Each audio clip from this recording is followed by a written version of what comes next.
Hey everybody, it's Chris with Life 180, and today I want to talk to you about why I believe whole life insurance is going to actually outperform Index Universal Life over the next decade or so. Now, here's the deal. I know a lot of people are going to think I'm crazy. I know the whole idea about Index Universal Life is the fact that you have more upside opportunity, you have the downside protection with the 0% floor, all that stuff. I've done a ton of videos on this. I know a lot of people agree with me. I know a lot of people disagree with me, but here's the bottom line. I want to go through some different variables in this and talk about kind of economic situations that nobody really knows is going to happen, right? So I'm a big believer in planning for the worst, right? And being able to position ourselves to take advantage of opportunity when it comes in every environment, right? Like I'm a big, what's the upside? What's the downside? Can I live with the downside? And is the upside strong enough for me to want to take advantage and play ball, right? And so that's really what I'm talking about. So let's talk about different variables that are going on in the economy right now, and maybe different environments that we're potentially going to live through. Now, if you recall, here's the bottom line. I want to talk a little principle. I'm gonna swipe through here on my whiteboard. I want to talk a little principle about what's going on. So remember, 1979, the federal funds rate went from 6% all the way to 19% in literally a day, right? So from 1979 to 2009, interest rates went down.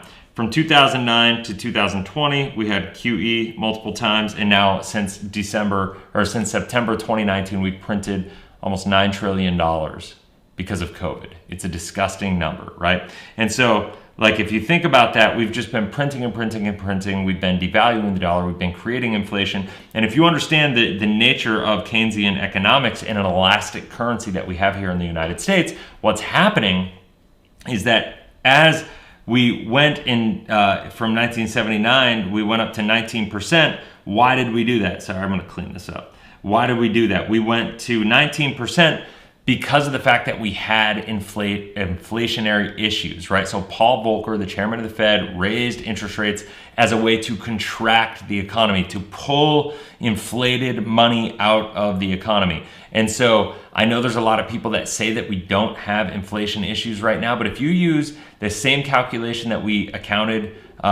calculated inflation with back in 1979, actually there's a guy named Peter Schiff who did an amazing video on this.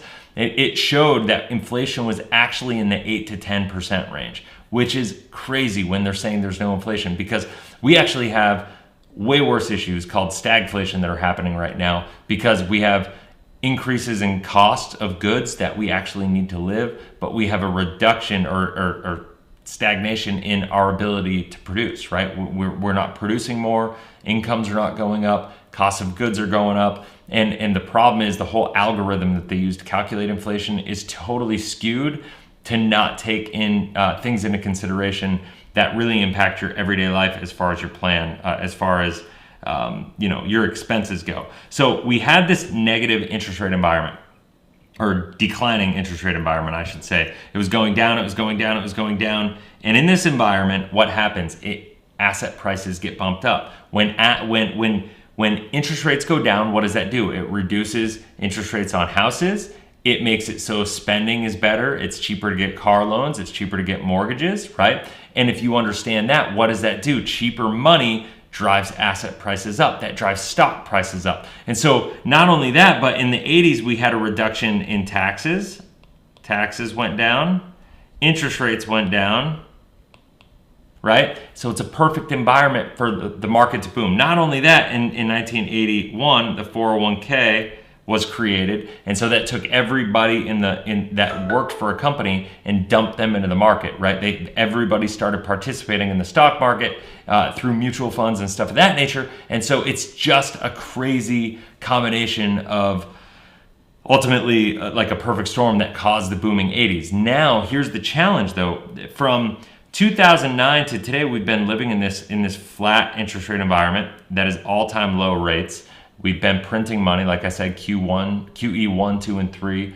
Since 2019, we've printed $9 trillion, and we haven't really accounted for that. So we have to look at where we're moving from here forward, because I'm a big believer that what got us here isn't going to get us to where we want to go. And it's quite frankly, it's impossible. I'm a big believer in looking at the why behind everything. And if you look at why assets did so well, why real estate did so well, why stocks did so well, why all these things were booming, it's because of the fact that we lived in this environment that was a perfect scenario for it to succeed. Do you see what I'm saying? And so think about that. Now let's take a look. Let's take a look and just look from here moving forward. We're going to start in 2020 and we're at a 0% interest rate, let's say with the federal funds rate right here. And we have, think about it, just mathematically, statistically, logically, common sense. Interest rates, it cannot look like it looked before. We cannot keep printing money. If we keep printing money at the rate we've printed it over the past decade, we're going to lose the faith of the rest of the world. We're going to lose our reserve currency. We're going to have a lot of issues. Don't forget, the rest of the world has been financing our standard of living for a long time because of the fact that we have the world's reserve currency. That is all going to go away if we don't become more responsible with our monetary policy as that reserve currency, right? People are getting sick and tired of the US taking advantage of the rest of the world in that capacity, right? Like they just are. And so granted, I think that's one of the reasons our politicians give in to them. And Trump always said if we had a bad deal. Yeah, we did have a bad deal because we're paying for all these other people's stuff. But at the end of the day, they're kind of financing our garbage as well because we just print money and sell bonds and the rest of the world buys them up. But if you look at this, going to 2030, let's say, interest rates have nowhere to go but up, or they're going to stay flat, right? And so I think my question is to you, where do you think interest rates are going to go? And where do you think tax rates are going to go? So I want to talk to you about a couple different options about what that looks like and how that ultimately impacts on top of everything else. I gotta do this here. On top of everything else, I want to talk about how does it impact whole life insurance? How does that impact index universal life insurance? Like, how does each of those different policies affect your future, right? Like that's a big thing. Now, what I want to say is, before getting into this, I'm going to say this right out of the gate is index universal life insurance and whole life insurance are not the same products. They're just not the same type of vehicles, and you should not buy them for the same reason. Now, a lot of people that buy index universal life as an alternative to a Roth or 401k or something like that, you look at it as an investment that you're investing in for cash flow. I think that's a very dangerous play because there's so many variables outside of market performance. Let's face it, there's enough risk in the market alone that are going to keep you from hitting your goals. When you put it inside of an IUL, you're putting risk on variables and controls because there's levers that insurance companies can move inside of these policies that change your fees and all that stuff. That's a different video. I've got plenty of content on that. But let's just talk about this. Let's talk about what happens if interest rates go up. Interest rates go up. So if interest rates go up, what happens in the economy? Well, if we look at this, if just the principles, if interest rates went down, what did that do? That caused a boom, that caused stimulus in the market. When interest rates go up, like here in 1979, 1980, we had a financial crisis, right? Interest rates increasing causes financial stress. It pulls money out of the economy, pulls money out of the markets. Real estate prices come down, stock prices come down, so on and so forth. So in that case, if interest rates go up, index universal life will not perform. Stock markets will not do well. Not only that, when you have negative performance in stock markets, you also have to make sure you understand that although they say there's a floor on IULs, you're still paying the fees and the insurance charges inside of the IUL. So it's not a pure zero policy. You still have negative performance because you got zero on your investment side, but then the fees eat into that. It's kind of like paying a managed money fee to your advisor when the market goes down and you have $100,000 and the market goes down 10%. If you have a 2% money management fee, you don't lose just the $10,000. They still get paid one way or the other. So it's the same thing with your insurance company, but the difference is the next year your insurance charges go up because, well, typically, if you're doing option B, I should say they go up because you're buying more insurance and so on and so forth. And if you have option A, your insurance charges will go up in this situation too, because you don't have as much cash value. Your cash value didn't perform the way it would illustrate that it did, because they're always illustrating between 6.4 and 7.1% is what I'm seeing for the most part right now. And so if they're illustrating at that rate and it performs less than those numbers, then the cash value that's inside of the policy is going to be less than was illustrated. So that means the charges are going to be bigger than were illustrated, because there's not as much cash to make up for it, right? So you have more death benefit that you're actually having to pay for. And so when you think about that, those charges, those fees compound against you. Compounding works against you in that scenario. So if interest rates go up, I think because of negative market performance, I think whole life will win because it's got a 4% guarantee, right? I think so. Whole life wins there. Now, let's talk about if taxes go up. What happens? If taxes go up, well, then I think everybody's in trouble. Like, if taxes go up, I think the market's going to struggle again. I think it's going to be bad. I think it's pretty much the same environment. And I think, once again, because of the same reasons I just gave, I think whole life beats index universal life, because then the market is going to perform negatively. We just went through a 25, 30-year low tax rate environment on the like historical scale. It's extremely low tax rate environment historically, right? So like, it wouldn't surprise me for the next 10 to 15 to 20 years to enter a higher tax rate environment. I mean, look at it this way. We're sitting at 28 trillion in debt, right? We have a negative deficit. We have, I mean, it's just disgusting. Like, I'm not even going to go there. That's a whole different video. So what happens if interest rates, what happens if interest rates go down? What happens if interest rates go down? Now, a lot of people say that whole life insurance dividends will go down. And there is absolutely the case that might happen.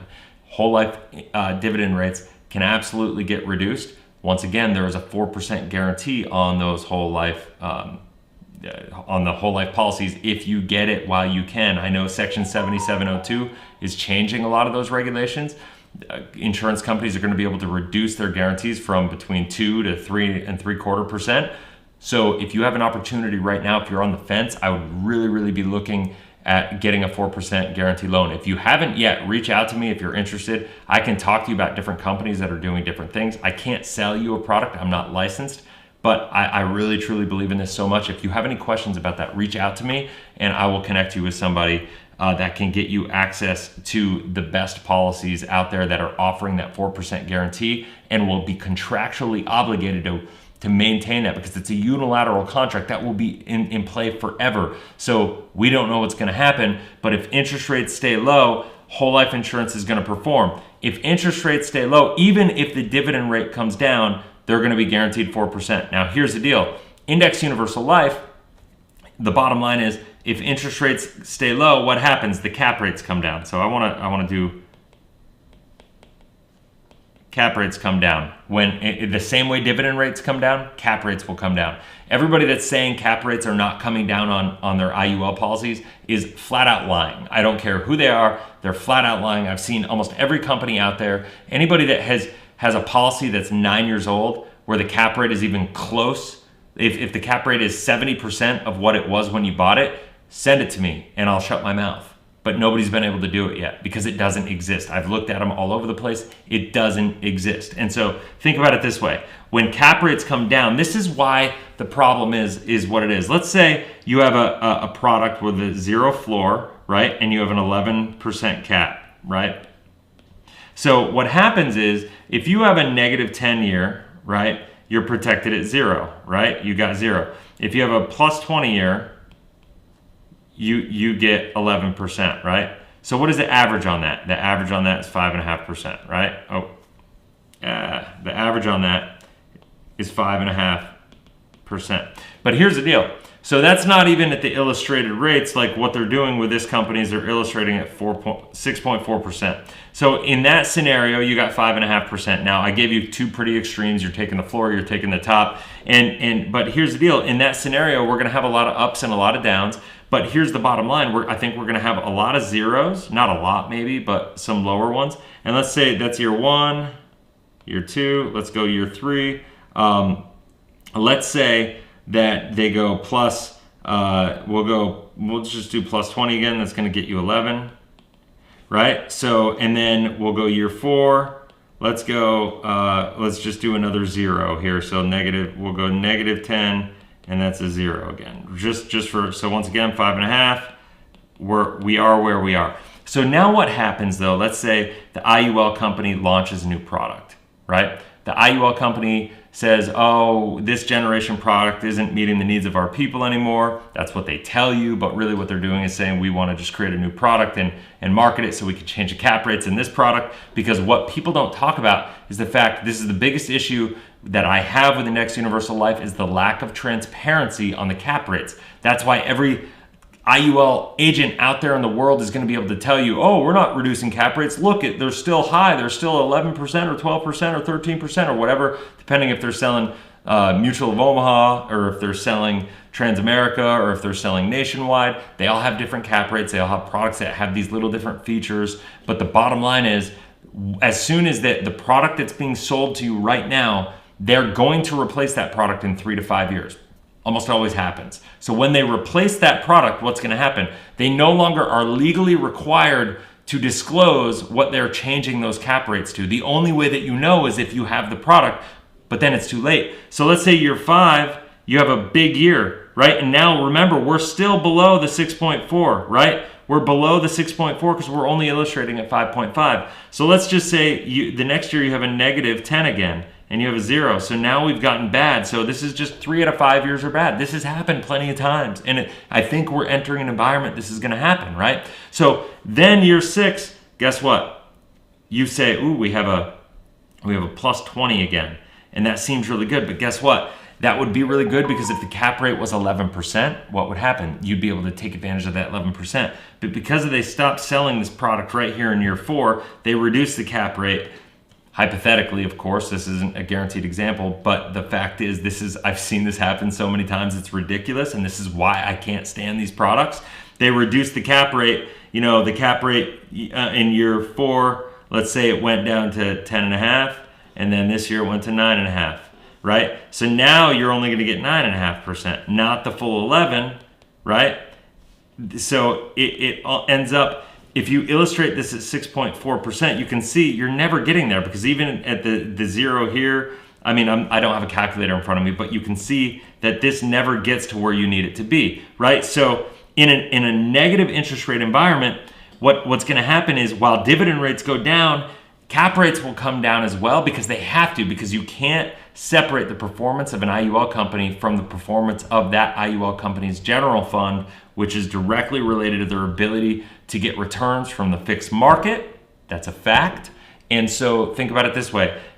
I believe because of that, whole life insurance wins every single time. People say I'm biased to this. I don't think I'm biased. I used to sell a lot of IUL. I've been changed because I've seen this happen too many times. I've seen, by the way, this scenario happen when cap rates were, 14%. And they were higher, and I was selling them at 14.5% cap rates. Those cap rates on those products at some of the top companies that a lot of you people that are watching with some of these network marketing organizations that I'm not going to name the specific one, but those cap rates have dropped into the 6% range when they started at 14%. It's a disgusting, disgusting thing, and you're touting those products as the best products on the planet. It's just horrible. So here's the bottom line as well. So let's look at another scenario.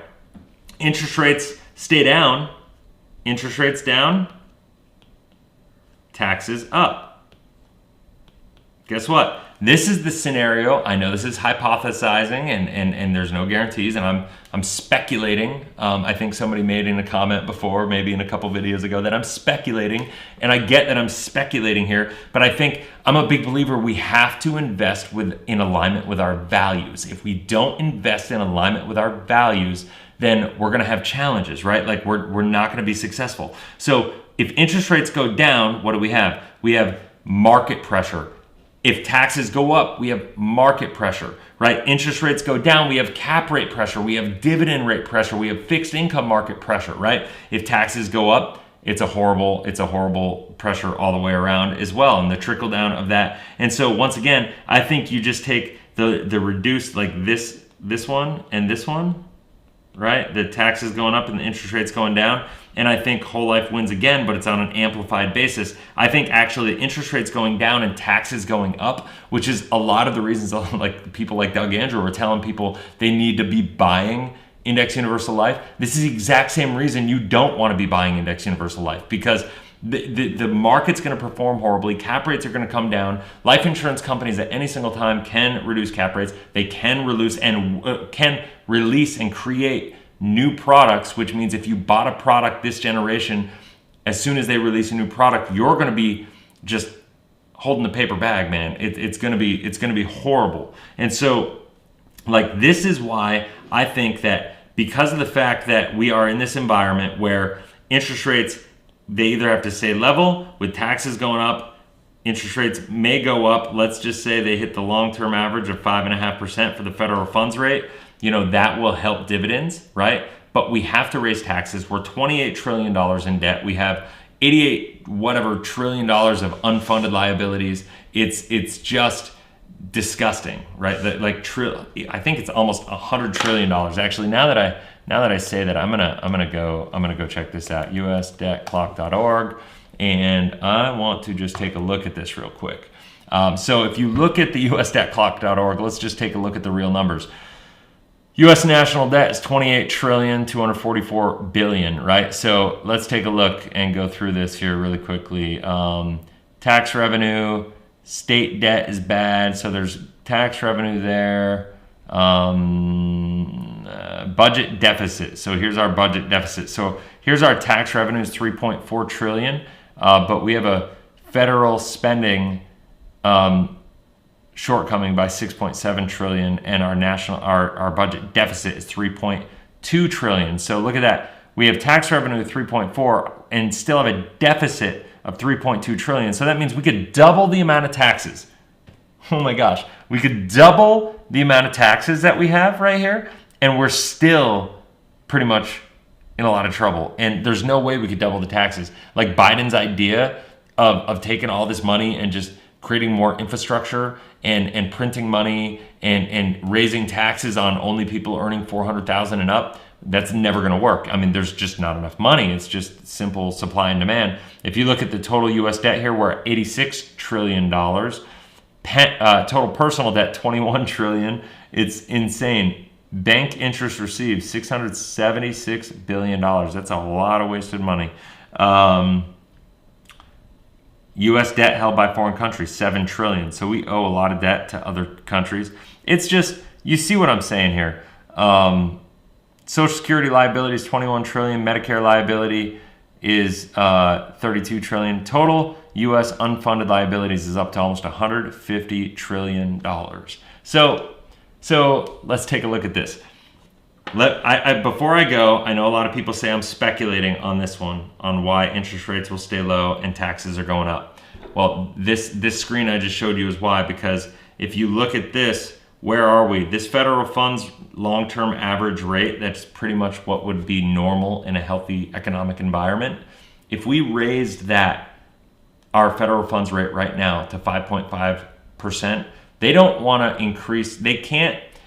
Everybody thinks that they're not increasing the federal funds rate because it would make mortgage prices crash, right? Because people wouldn't be able to afford the mortgage payments. Refinances would go out the window. Housing prices would have to come down because the house isn't worth $500,000. The house is worth whatever the mortgage payment is for it every month, right? That's just the way it is. I've done a lot of videos on this. The reality is they're not increasing that the federal funds rate because of the fact that what happens is for every percentage point that they increase the federal funds rate, because most of our government debt is short-term debt, it's going to cost over $100 billion, almost $200 billion for every 1% uptick just to service the interest on our debt. So we're talking almost $1 trillion increase in our deficit every single year, which is a 33% increase, by the way, in our deficit just to pay the interest and service the interest on our national debt. That's if it gets just to 5.5%, right? Think about that. They're not keeping interest rates low for us. They're keeping it low for them, They understand. They're not stupid. They know what's going on. And so when I say taxes have to go up, well, I think we all know taxes have to go up because we look at the debt and we look at all that's going on. And I think politically, it's just what's going to happen. It's been talked about. Biden's been talking about it pretty openly, what's going to happen. But they can't raise interest rates. So we're going to stay in a reduced interest rate environment. Taxes are going to go up. And I think I've made my point on why I think whole life wins every single time. IUL gets crushed. And it's kind of a no-brainer here, guys. If you have any questions, comment below, make comments. If whether you agree with me, disagree with me, have any statements, something you think I missed. I think about this stuff a lot. I think about it all the time. You can probably tell. I hope this makes sense. If you haven't already, please like this video. I think this is one of the most important pieces of information people need to understand when they're looking at life insurance as an asset, because I still believe in the power of life insurance as an asset. Heck, we call whole life insurance the and asset simply because I believe no matter what's going to happen in the market, even if we do have runaway inflation, even if we do have the devaluation of the dollar, I think that whole life is a great place to store your money because it is not an either or conversation. It is a place you can store your money and access it when you need it the most. If you want to like take it out and get guns and ammo and gold and silver and anything of that nature, crypto, whatever you want, you can do it. Real estate when the timing is right, if the market crashes, what have you, it's always there. You can leverage your whole life policy to take advantage of every economic environment, whether the economy continues to go well, or if it struggles and it goes whatever direction down looks like for whatever the reasons that they are. The one thing that I know is the government is really good at kicking the can down the road and finding ways to do that. And so I'm a big believer we have to plan as if nothing's going to happen, so to speak. You got to be prepared for nothing to happen, yet you also have to be ready and nimble and agile if things do happen. You got to be able to move quick and be ready for the opportunity that's going to be presented, because when it gets bad, you're either going to suffer or you're going to be able to benefit greatly. And that's why I think a properly structured whole life insurance policy will help you accomplish all those things. And if you haven't thought about this, if you believe all these things, to be true, I'm going to tell you that investing in an index universal life policy is not in alignment with your values. You really need to understand that. So anyway, if you haven't already, subscribe, hit the bell, that way you get notified every time I launch a new video. And I would really be honored if you would take this video and share it with colleagues, share it with friends, anybody who's been thinking about this, another agent. I am on a mission to get this information out there into the world to educate life insurance agents to really understand what they're doing, because last year, Index Universal Life was the #1 increasing segment of whole life insurance, or of life insurance sales in general in the industry. And so that's a really scary thing to me. I think the country is going to be in a lot of trouble if that trend continues, and it's going to make a lot of those agents wealthy in the meantime, but it is what it is. So anyway, hope you'll go out there, have a blessed, inspirational day. Leave comments below. I'll engage with you soon, and I'll see you on the next video. Take care.